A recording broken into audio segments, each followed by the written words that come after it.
Have you ever felt like you're playing a character in someone else's story, smiling when you want to cry, nodding when your soul is saying no, being perfect even when you're breaking inside? If so, you've reached the moment where you can't pretend anymore. You're not just tired of being fake. You're waking up to your truth. Welcome back to Chosen Being, a place where your divine uniqueness is celebrated, not hidden. Today, we're getting raw and real. We're diving into a question that hits deep for many high vibrational chosen ones. When you're finally done putting on masks, how do you embrace the real you without losing everything you've built? In this video, we'll explore how and why you outgrow inauthentic roles. What happens when you decide to show up truly in every area of life, and how that transformation shapes your relationships, your purpose, and your power. Part 1. The weight of wearing masks throughout life. We learn to perform the perfect child at home, the strong one in family dramas, the successful professional in the office, the easy friend in social circles. Every role comes with rewards, praise, comfort, belonging, security.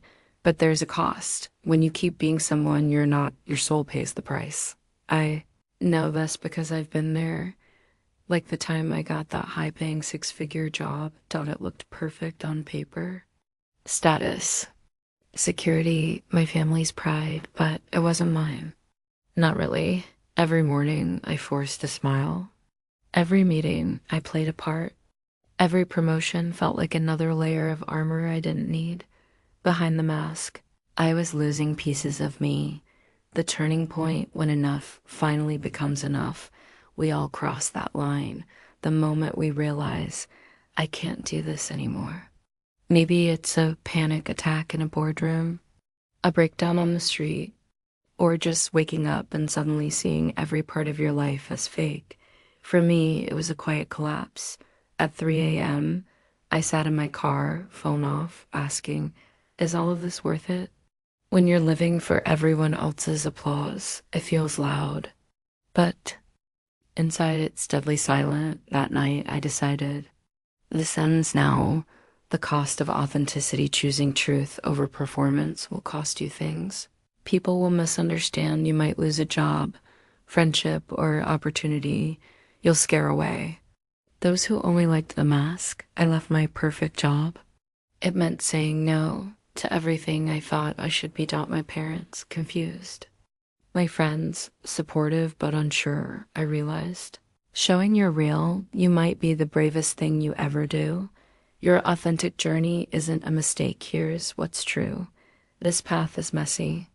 You might feel lost for a season. You will question everything. But in every blurred line and every soft moment, you're remembering your soul. Part 2. The relationships that shift when the real you emerges.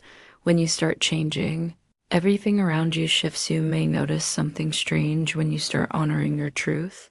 People around you begin to behave differently, and not always in a supportive way.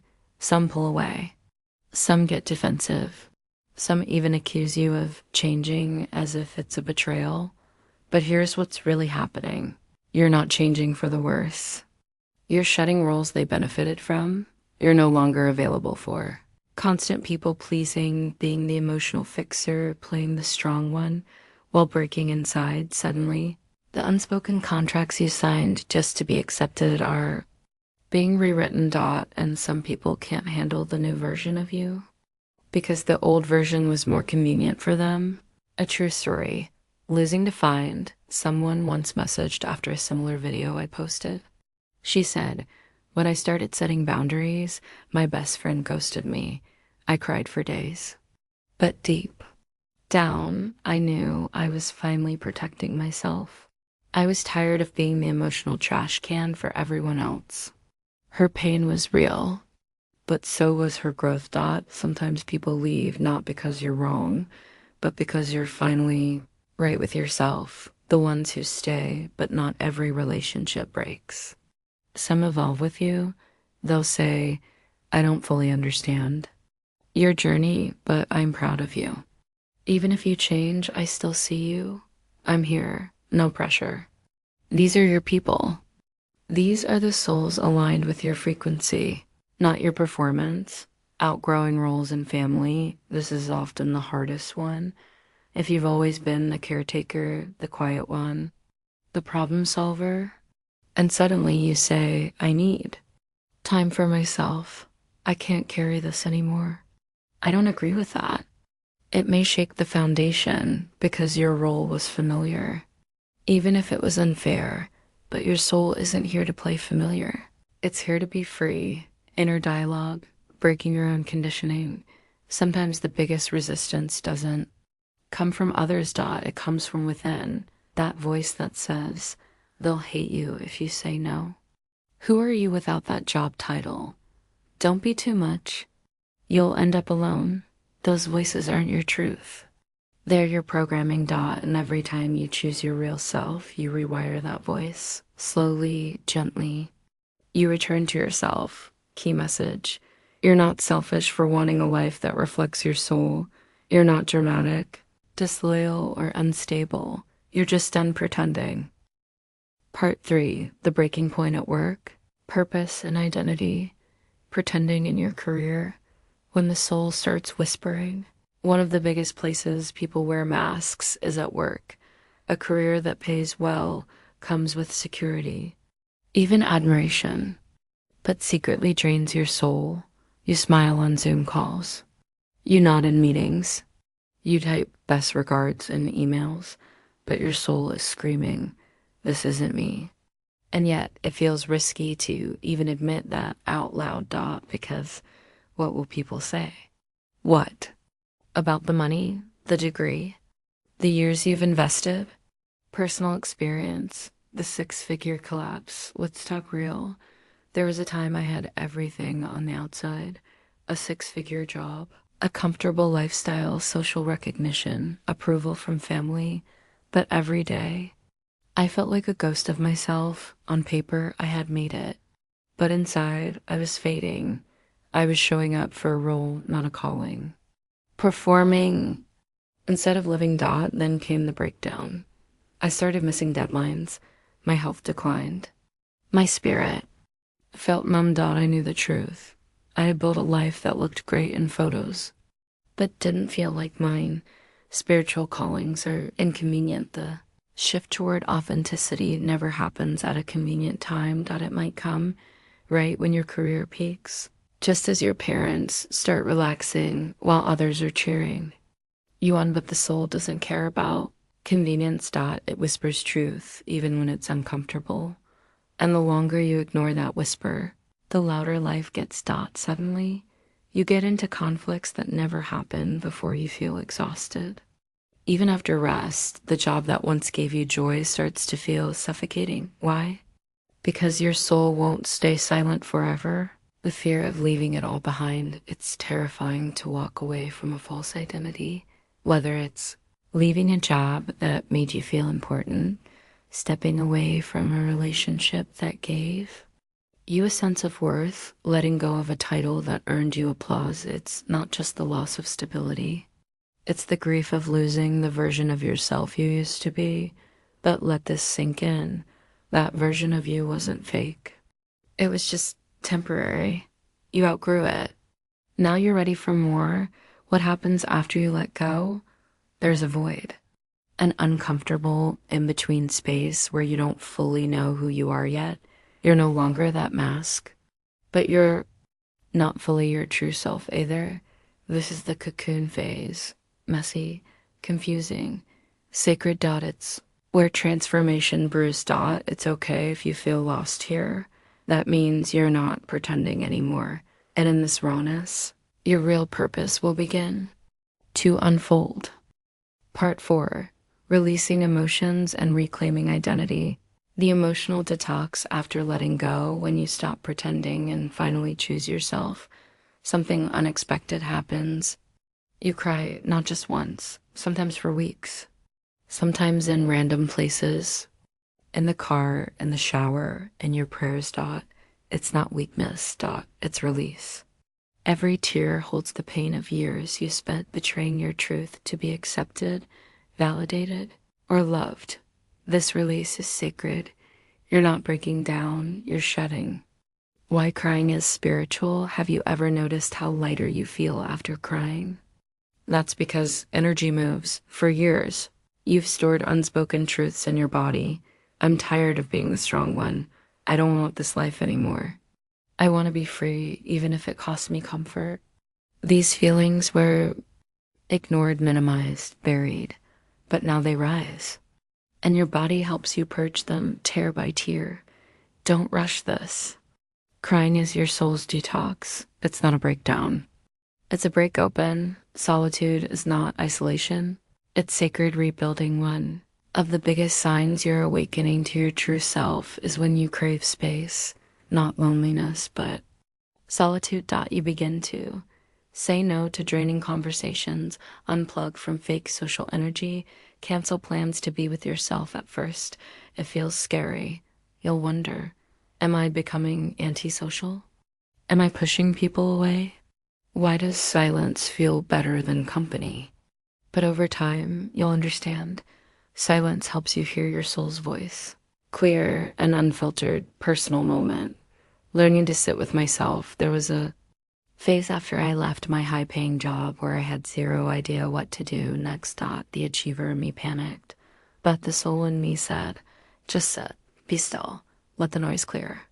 So I did. For weeks I journaled, cried, sat under trees, listened to spiritual talks, cooked slow meals, did nothing that looked productive.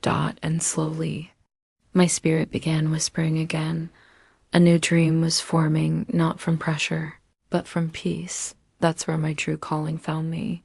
Piece by piece, rebuilding your identity when you've lived by masks for so long.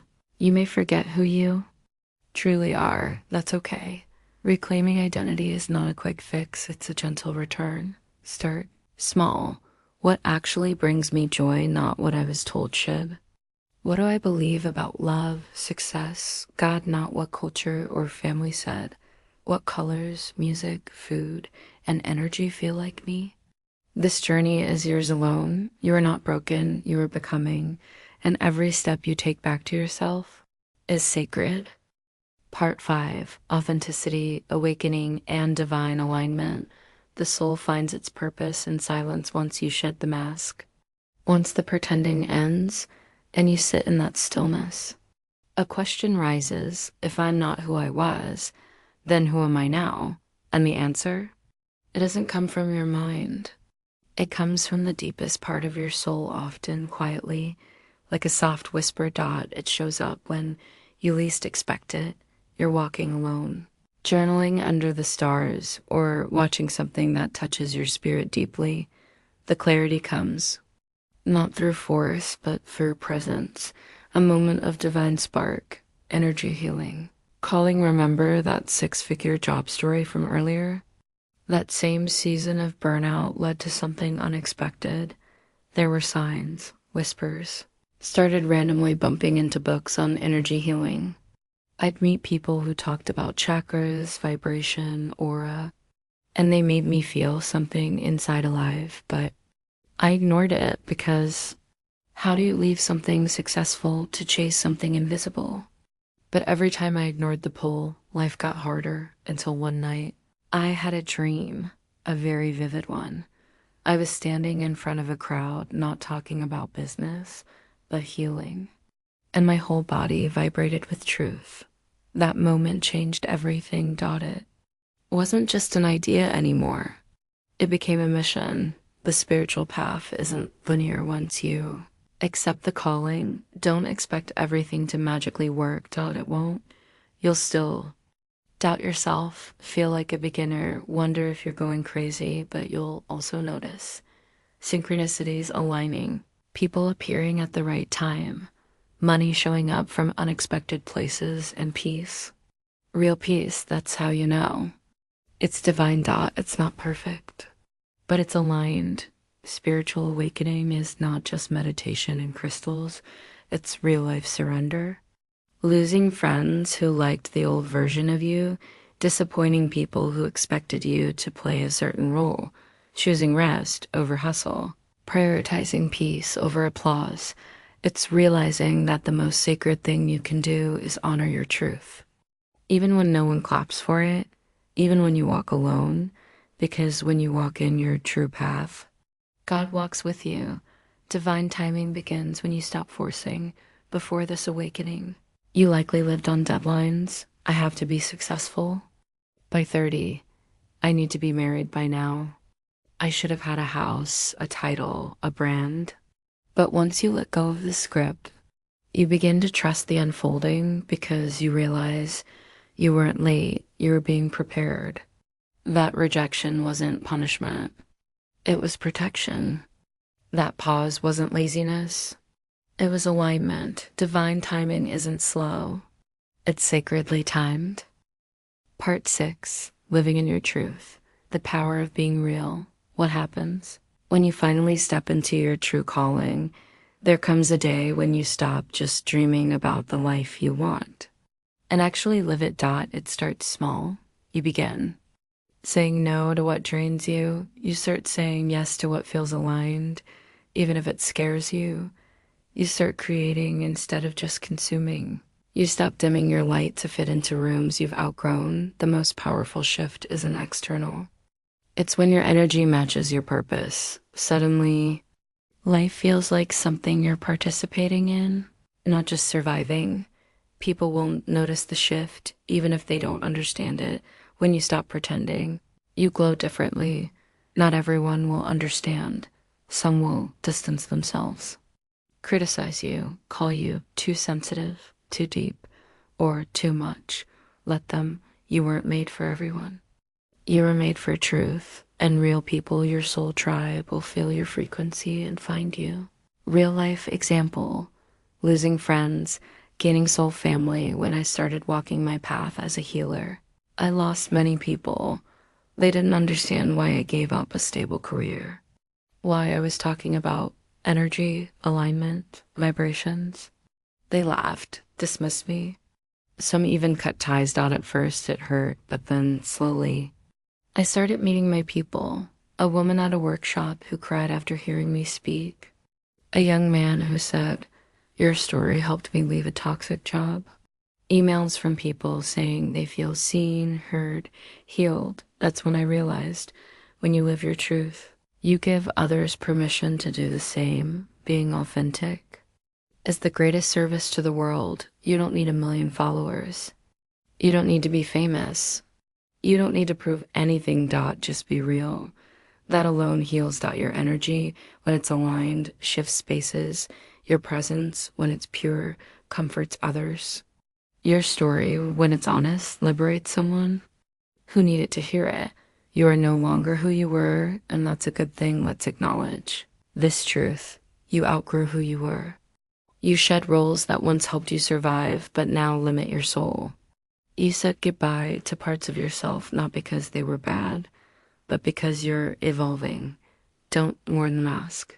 Celebrate the becoming, because now you speak more. Honestly, live more gently, love more deeply, rest more often, trust more fully. You're no longer playing a role. You're home in yourself. Part 7, Staying true in a world that keeps telling you to perform. The noise around you will try to pull you back after you've shed your old roles. The world doesn't suddenly go quiet. You'll still hear. You've changed. Don't. You want stability? Why can't you just go back to how you were? Why aren't you doing what everyone else is doing? And there's a temptation to shrink back into what was familiar, even if it was fake. Because being real is raw. It exposes you. It challenges you. But remember this, the old you is surviving. The new you is alive. And that's worth protecting. Spiritual practices that keep you grounded in your truth, being authentic, isn't a one-time choice. It's a daily devotion. Here are practices that help you stay rooted in your truth. Journaling every morning. Write how you really feel before the world's noise gets in. No filters, no edits, just honesty with yourself. Nature walks without distraction, no phone.